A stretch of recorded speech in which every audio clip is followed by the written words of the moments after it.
We are therefore mobilizing all available resources and capabilities to restore order in our country. As the Commander-in-Chief of the South African Defence Force and our security forces, I have today authorized the deployment of the Defence Force personnel in support of the operations of the South African Police Service.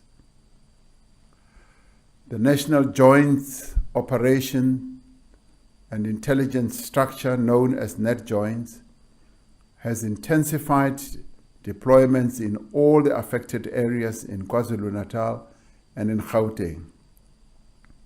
The South African Police Service is putting measures in place to call up operational members from leave and rest days to increase the presence of law enforcement personnel on the ground.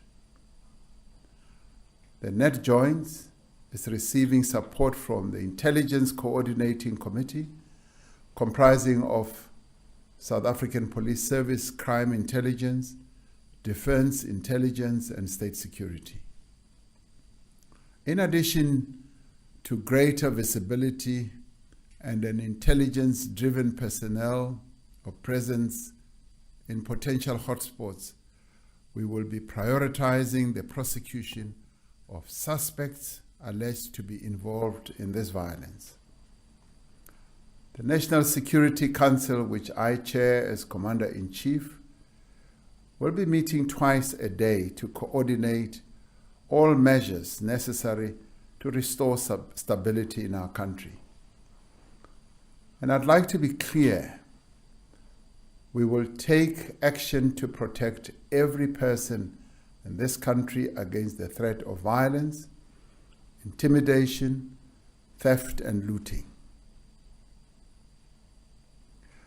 We will not hesitate to arrest and prosecute those who perpetrate these actions and will ensure that they face the full might of our law. This is a clear instruction that I have given our security personnel. We will restore calm and order so that we can get on with the task of rebuilding this country and creating a better life for its people. The passage of time has not erased from our memories the dark days when sinister elements stoked the flames of violence in our communities to try to turn us against each other. We live with these memories still. But we also remember that as we were preparing for democratic change, we came together as a society to end the violence that was rampant in many communities. Re ile ra ipha nako hore re buisane hore dintwa di fele mahara rona. As we confront this challenge, we should remember how, at another time in our history, as we were preparing for democratic change, we came together as a society to end the violence that was rampant in many of our communities. We came together as religious leaders, as traditional leaders, as trade unions, as businesses, community organizations, political parties, non-governmental organizations, sporting organizations, and many others to bring peace to our nation.